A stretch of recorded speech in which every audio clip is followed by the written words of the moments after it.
From the editorial team at LinkedIn, I'm Jessie Hempel, and this is Hello Monday, a show where I investigate the changing nature of work and how that work is changing us. Everything shifted for Carolyn Everson a few years ago, in a moment she didn't see coming. Carolyn's got a big job. She's in charge of the global business group at Facebook, which means she runs a big part of Facebook's revenue. And she was getting ready to speak at a leadership event for the women in her company. Now, it should have been a slam dunk, a friendly audience. Yet standing there in the stage wings, she seemed so not confident. Sheryl Sandberg was there with her and asked her about it. And I literally blurted out, I was fired from Pets.com in 1999, and it was my own company. People get fired from other companies, but I got fired from my own company. We all have things we don't put on our resume, things we're afraid other people may eventually find out about, things that deeply embarrass us. For Carolyn, it was Pets.com. She'd helped launch the company, and it was supposed to be her big first job after business school. Instead, she'd graduated without a job, and with so much shame that she didn't talk about it for years. It's still not on her LinkedIn profile. In the Wikipedia entry for Pets.com, you won't find Carolyn's name anywhere. But she discovered that nearly 2 decades later, that fear, left unspoken, had still been driving her. Confidence and vulnerability travel together. This is something we're all beginning to realize and embrace, as shame researcher Brene Brown has told us. I think the most daring, transformative leaders that we've worked with acknowledge the fear and acknowledge the drive. I mean, the really limbic drive to put on some armor and self-protect. So this week, I wanted to talk to Carolyn about what it means to embrace this vulnerability and incorporate it into how you work and how you lead. Here's Carolyn. Okay, so what was your first post-college job?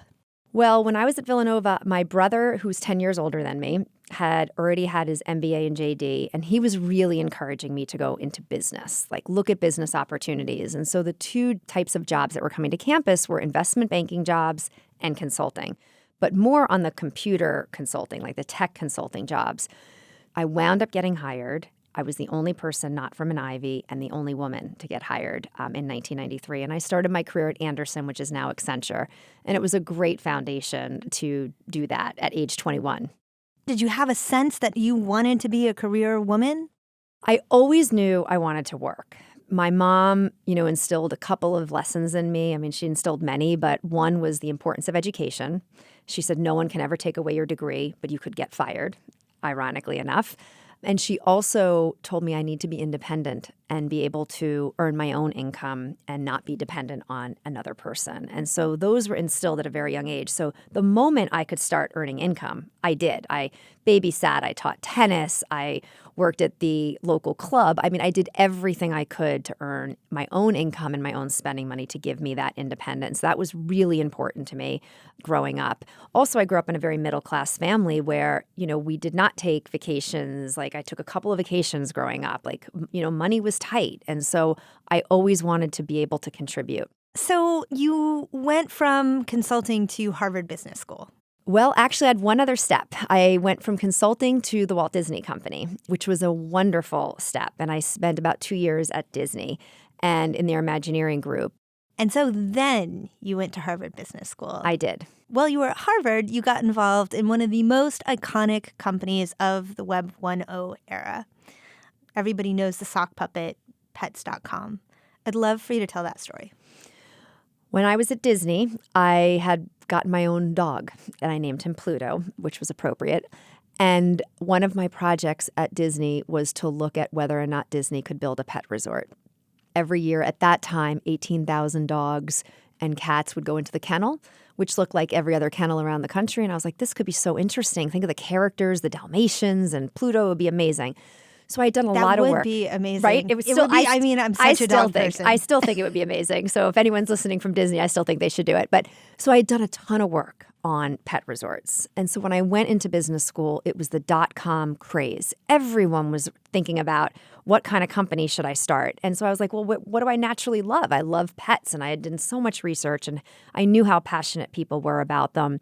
So I wrote a business plan, but I didn't have the domain name. And so I searched for the domain name. At the time, Greg McLemore had owned a ton of domain names, Pets being one of them. And I reached out. He wouldn't sell it to me, but he said, I'll partner with you. And so we partnered together, raised $5 million from the VC community, back and forth trips between Boston and Silicon Valley. And that's how early the internet was, that pets.com was actually just something you could get. Correct. Yes. Well, early days. Early days, people acquired a lot of it. Like Right. toys.com was another one that he had, and like basic names. And so when we raised the money, it was my second year of business school. I had turned down every other traditional job.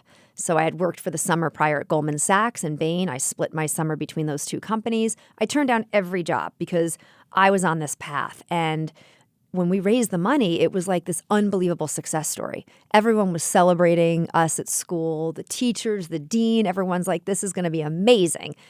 I was ready to make huge personal sacrifices. I was married at the time. My husband, Doug, was going to live in New York and continue to work there. I was going to live in San Francisco. I had been searching for apartments. Like, I was ready to live this dream. I was all set until about a couple of weeks before graduation, I was asked to go back out to California because the VC firm had found a CEO, which we had agreed. I was not ready. I was fully on board with them getting the CEO.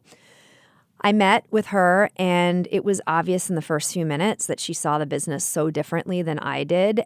So it was a rough meeting, but I did not know how rough until I got back to Boston and walked into my dorm room, and there was a fax. And the fax, A fax, because I am that old, yes. I have to remind people at Facebook what a fax is, but yes. And it was that I was no longer needed at the company, and I was essentially terminated. It was like, I think of that, the agony of defeat when you think about the Olympic skier that flies off. It went from like the highest of highs from a career standpoint and the lowest of lows. And I could not pull myself together, quite honestly. That following week were my final exams.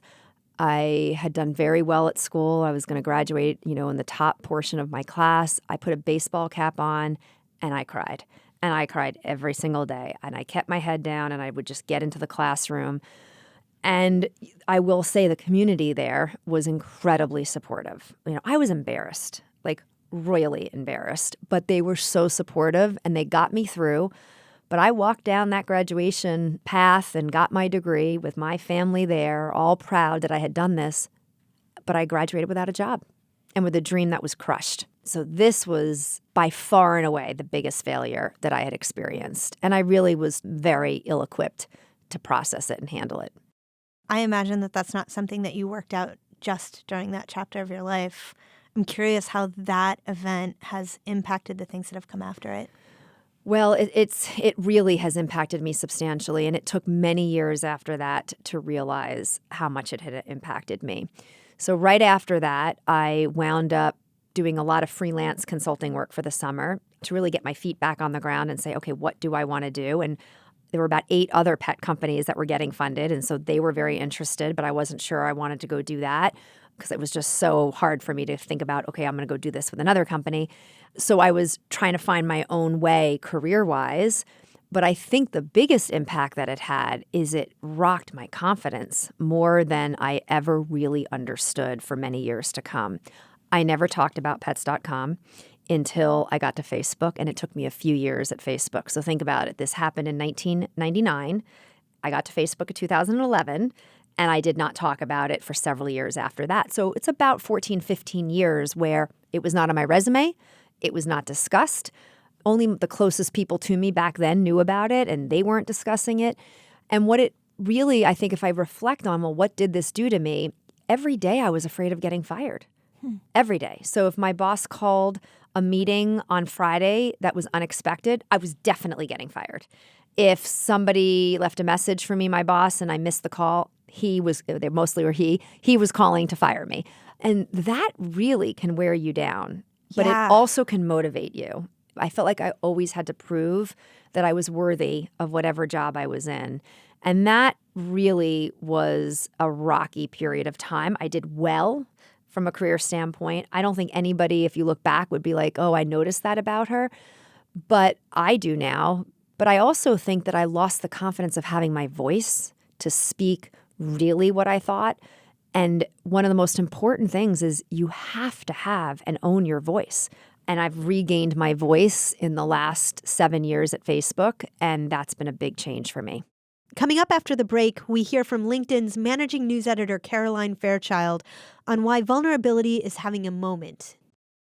Today's show is brought to you by Sunbasket.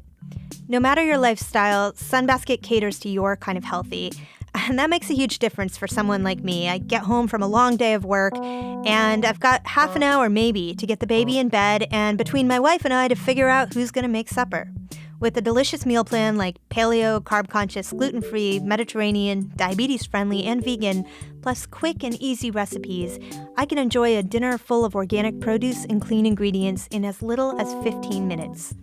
Try mouth-watering Sunbasket dishes like healthy shrimp pad thai with rice noodles and sugar snap peas, or fresh fettuccine primavera with creamy feta sauce. Those are just a couple of 18 weekly recipes to choose from. Everything is pre-measured and easy to prep. You can get a healthy and delicious meal on the table in as little as 15 minutes. So go to sunbasket.com/Hello Monday to get $80 off. That's basically getting dinner on the table for less than $9 a serving for your first 4 weeks. Visit sunbasket.com/Hello Monday to get $80 off today. And we're back with our managing news editor, Carolyn Fairchild. Hey, Caroline. Hey, Jesse. It's great to be back.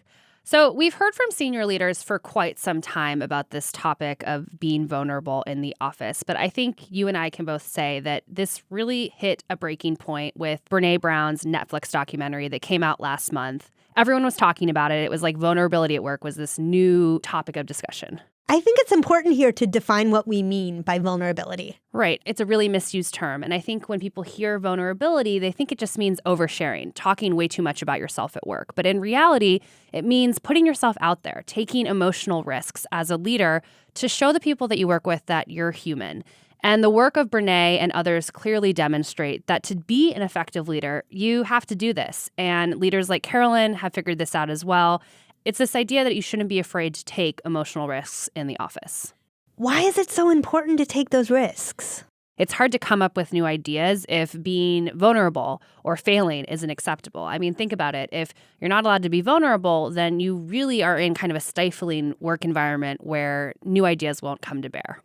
It's obviously not just Brené who's driving this idea forward. Right. This is something that executive coaches and other thought leaders have been talking about for quite some time. There are executive coaches like Jerry Colonna who have started whole businesses around this idea that to discover your true leadership style, he works with his clients to talk openly about their upbringing and their failures, and the results kind of speak for themselves.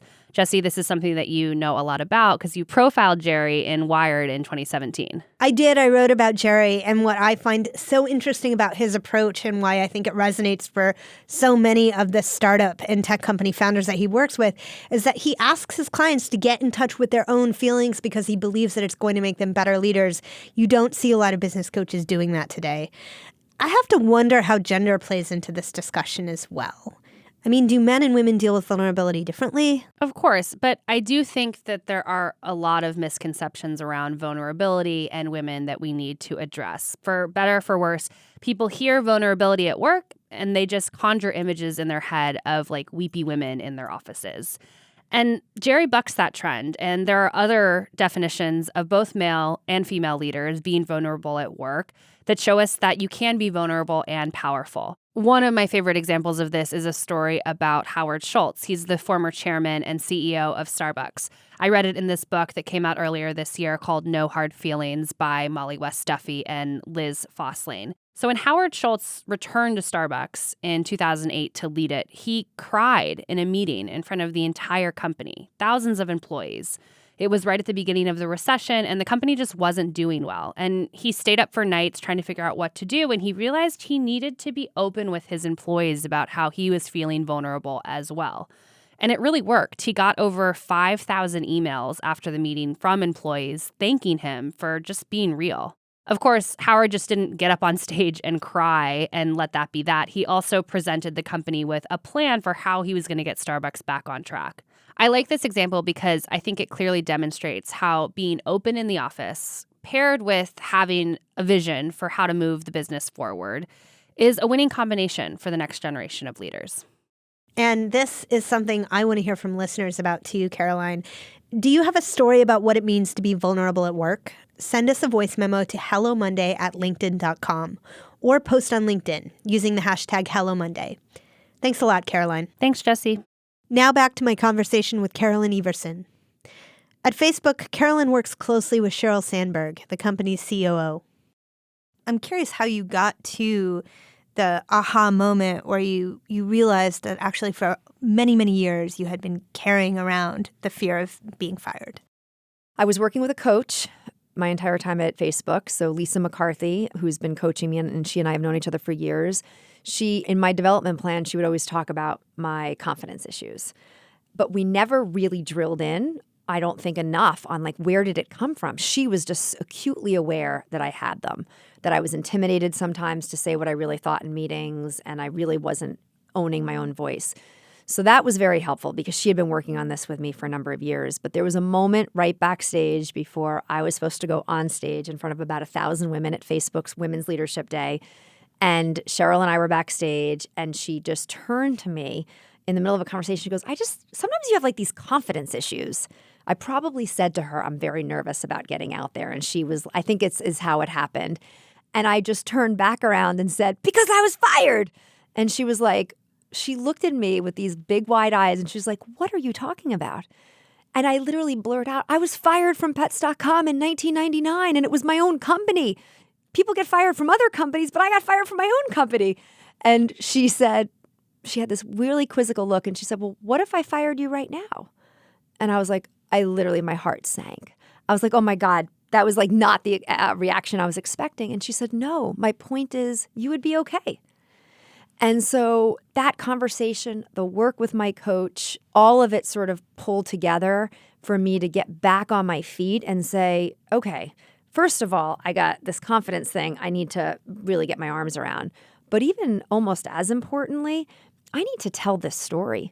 Because if you look on paper, the career just looks like it's up and to the right. Great education, great role, great career opportunities. It all looks good. But I was doing myself, and more importantly, anyone else that I could potentially help mentor and give advice to, I was doing everyone a disservice. Now, little did I know that it would have been a huge badge of honor in Silicon Valley. This would have been a great thing. Can we talk about that a second? Because as somebody who has chronicled Silicon Valley for 17 years, I have written the narrative that failure is a badge of honor many, many times. But my experience is that when you ask people who have failed to talk about that event, they don't feel that it is a badge of honor. They only feel shame about it. And they mostly won't talk about it. And so I don't know. I don't know if I believe that Silicon Valley really feels that way or likes to talk a big talk. Here's what I do know. I do know that we really value people that are willing to be bold, take risks. And certainly at Facebook, we reward failure as long as you've learned from it and you get back on your feet and you move forward. And I think now that I've been telling my story more, both internally and I'm starting to do it much more externally, the reaction I'm getting is like, that was really impactful, Carolyn. Like, thank you for sharing that vulnerability and for opening up, because more people need to hear that things aren't just always up and to the right. And so whether it's a badge of honor or not, I don't know, but think about it. I just buried for years that I wrote a business plan. I got $5 million of funding while I was in school. Had a whole foresight. And by the way, hindsight's 2020. The company wound up being like the catastrophic failure of the .com bust. And, I wasn't part of that. So I had the early part of it. And it's a story that I think people want to hear more about. Vulnerability is one of the most important qualities. I have a whole set of qualities that I'm much more clear on now than I was many years ago that define an enlightened leader versus not. And vulnerability is one of the top most important qualities. People want to know that you are a human, that you get up every day like they do and you brush your teeth and you get dressed, but that there are things that don't go perfectly. And that's quite honestly why I wanted to have you on the show. You, to me, have always been a leader who embraced vulnerability. And I mean, going way back. I remember the first time that we met, it was at a dinner at a tech conference in Aspen, Colorado. And you blew into that dinner and you were a little bit late and you sat down next to me and you were kind of distracted. And I'll admit, I was like, oh, she really doesn't want to be sitting here having dinner with me. It's probably about me and this isn't going to go well and we're going to be here for 2 hours. And then you turned and you said, I'm sorry, I've just lost a good friend. And we had a beautiful conversation for a couple of hours that cemented a relationship that has lasted now for years. And I always thought that was brave of you to simply give the whole story. I will never forget that night. I will never forget that day and that evening, because I found out that Jen Goodman-Lynn, who I went to business school with, who started Cycle for Survival, had passed away. And I was in the Denver airport, and, they have the big people movers, right? It's a very big airport. And all I did was go up and down. I didn't know what to do. I didn't know if I should get back on a plane and go home to New York. I didn't know if I should go to Aspen for the conference and where you were. I had no idea what to do. And I literally was going up and down the people mover. I decided to get on that plane, and I walked into that dinner, and I was really nervous because I was like, I don't even know how to have a conversation. So I didn't know anything other than I have to be myself. And you were such the perfect, gracious colleague to have sitting next to me, because I remember vividly that conversation. And you allowed me to be real and to be human and not sit there and do the pleasantries and, talk business. I needed a friend. I needed to tell somebody that this tragic thing had just happened, and you were there for me. But I think those are the connections that are important to people. Those are the things that I remember. I barely remember what I had for dinner the last, 2 weeks. But I remember that dinner vividly. And that's what defines us when we're human. And so I'm curious what it means to be a vulnerable leader. People care more about me sharing the more personal things than they do the updates on the business, because they expect me to, of course, update them on the business and update them on the latest products and things. What they don't expect is for me to share when I'm hurting, when I've lost a friend, or someone is sick in my family, or I'm worried about my children because they've had a concussion. It's those moments, because you become relatable to a person. And leaders, I think, have to be very careful. They get put on a pedestal sometimes in companies, and people are afraid to tell them what's really going on, or they're not sure if those people are even real anymore. Are they just like superwomen and supermen because they do all of these things? And I'm the same as everybody else. I have good days, I have bad days. I have things that are wonderful, and things that really hurt me. And I think I've learned that the engagement that I get from my teams internally at Facebook is so much higher. And then the other thing that I do, which has been an incredible gift and lesson, is I write an annual vision. And I write that vision as if it's already happened. And then I share it. And I share it with the entire company. Now my teams are doing these vision sessions. We take a half day in December, and they write them for the following year. But I share, and that's vulnerable, because I'm not going to accomplish all of those things. 2 years ago, I said I was going to write a book. I still haven't written a book, but I put it out there. And I just think if leaders and people can just be more human and more relatable, I think we would all be in such a better place. I think it's when you put the facade and that armor on, that it's all figured out. You're not approachable, and people are not going to tell you. And also, being vulnerable in a weird way boosts your confidence and allows you to use your voice even more. That's true, right? Because it helps you to connect with people. And when you are feeling connected to people, it's been my experience, you then feel more grounded in yourself. Correct. So I love this idea of the vision statement. So what would a vision look like? Is this what I want for my life professionally? Here's what I'm going to achieve at Facebook? No. So the vision, it would start something like this. So imagine we're in December of 2018. And my first paragraph would say something like, it is December 31st, 2019. I am with my family and friends about to celebrate New Year's Eve. And I reflect on my year that I've just had. And then I would go into my personal, what I did. I was a more present spouse, and I appreciated my husband. I was a more patient daughter. I exercised. I ate healthier. Very detailed. I went and got my annual physical and took care of my health and prioritized that. I try to think about mental, physical, emotional, and spiritual energy in that bucket of personal. Then business. But it's not, I hit this number and that's great. It is, I am proud of the way Facebook showed up to the business community. We showed up as a team that cared really about clients' business more than we cared about our own business. So I write language to try to bring it to reality. And then I have a section on community service. I took a trip to Kenya and brought 57 people, and we did a community immersion for a week. I really was behind the gun safety movement, and these are the accomplishments. And so you write it, it's very detailed, and it's as if it's already happened. So the language of the writing of that it's already happened is a very important step.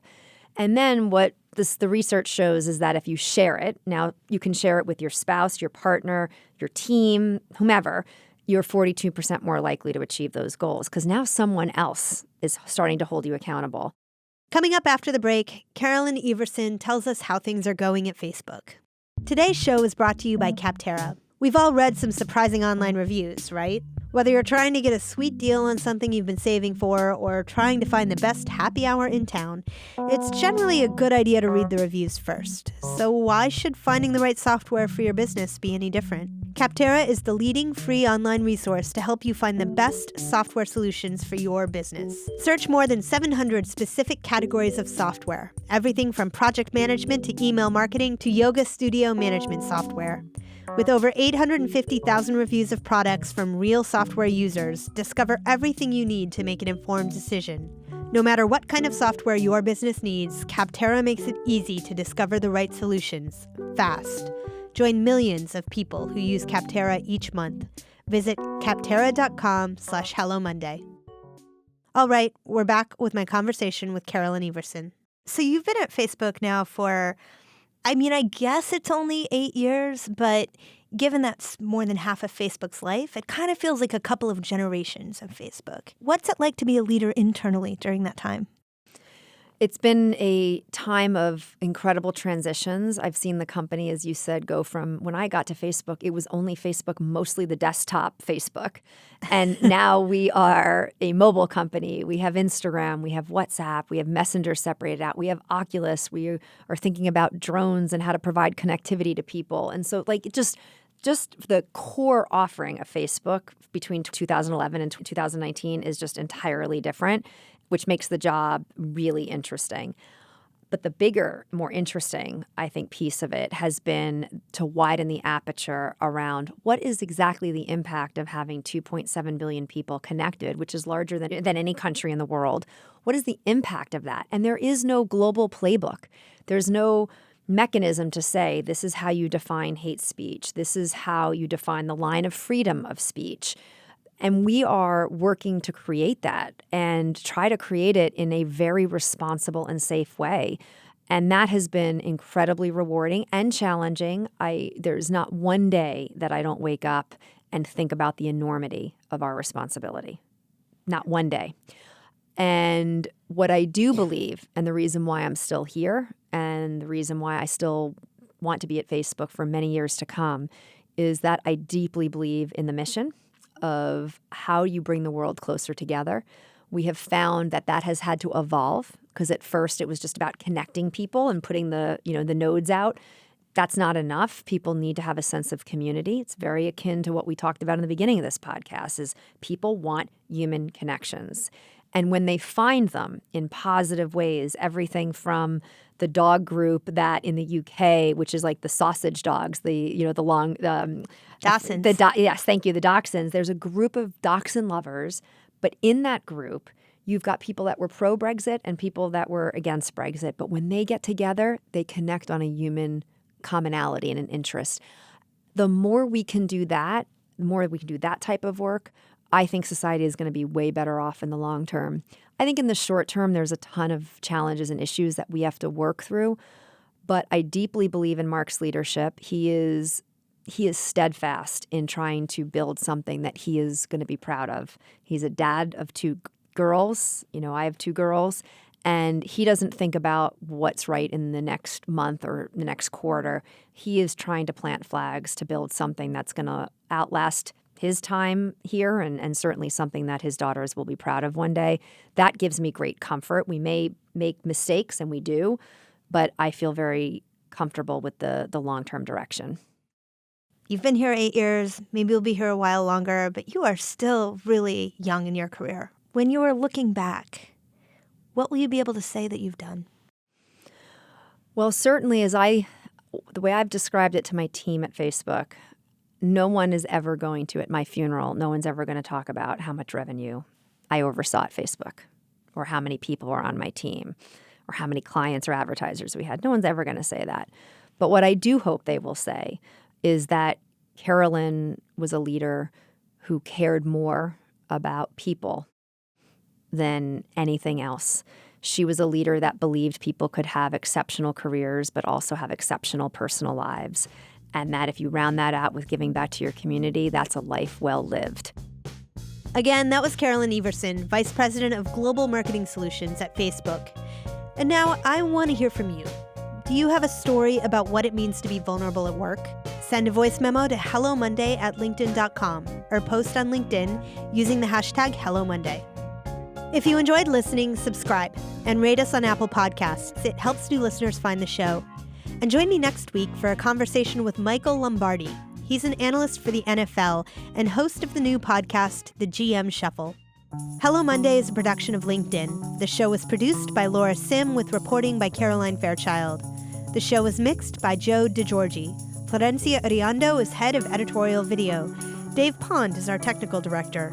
Our music was by Poddington Bear and Pachyderm. Dan Roth is the editor-in-chief of LinkedIn. I'm Jessie Hempel. Thanks for listening. Right, so we were actually supposed to chat on Monday. Then on Sunday, you got good news. And the good news was essentially the playoffs, right? Yes. So I didn't even exactly understand what these playoffs were. So there's the county division, and then there's the prep school division. And on Monday were the semifinals. And she won, and I had scheduled to be with you, and I did make the decision, which felt like a tough decision at first. And then I was like, go back to your vision, like ground yourself in what you said was important. And I said I was going to be there for the most important moments, and semifinals and finals meet that criteria. That's pretty awesome.